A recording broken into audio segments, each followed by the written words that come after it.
Morning, guys. How's everybody doing? Today starts my third series, and we're going to talk about adulting and how I can help you make healthier choices while running our crazy lives. I know for me, I never really know how long my shift at work is going to be.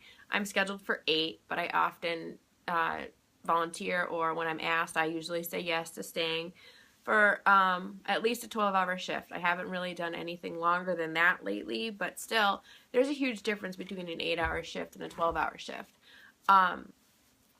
And with trying to take care of the dog, keep the house clean, and get my workouts in, especially while I was just training for this half marathon that I ran yesterday, life was crazy. I'm also taking a course on marketing, and that takes up a little bit of my time, but I had to really do some planning. And today's tip, which is actually going to give you 2 tips on the first day, even though I said only 1 a day, is to meal prep and to bring your stuff with you. Like if you're going out to work, if you're going out for a day trip, to keep your stuff packed. So let's talk about that one first, what to pack and how to pack it, even though it's the second step. I do better if I have like bite-sized things and stuff that I can just like grab on the go, because working in a hospital, it's really hard to like sit down except for your 30-minute break. But often I get hungry, earlier in the day and then later on after my lunch break. And so I have to have foods that are easily accessible for me to like dash into the break room, rip into my lunch sack, and just grab and go. So I pack like pre-cut up fruits, I pack cut up vegetables, I pack little orange containers of sunflower seeds just to like shoot one back and have that with me. I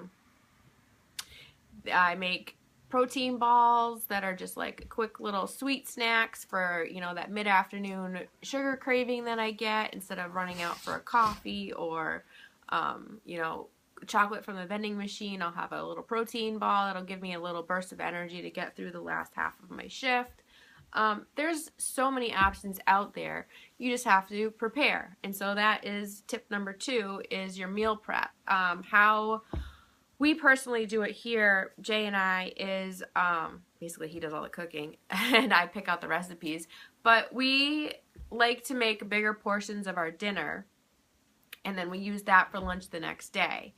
We're not big on like bulk meal prepping. Like some people will take a Sunday afternoon and just make containers and containers of foods that you can just throw in the microwave for breakfast, lunch, and dinner.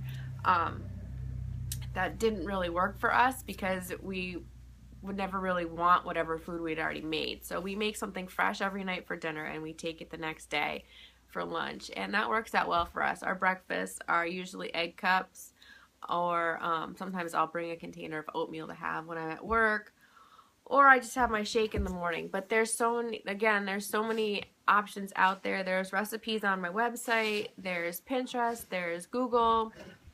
There's millions of places that you can go to get these easy recipes that, take 15-20 minutes a piece to make something healthy for you, and then pack it in a lunch sack and take it with you. But you have to have it.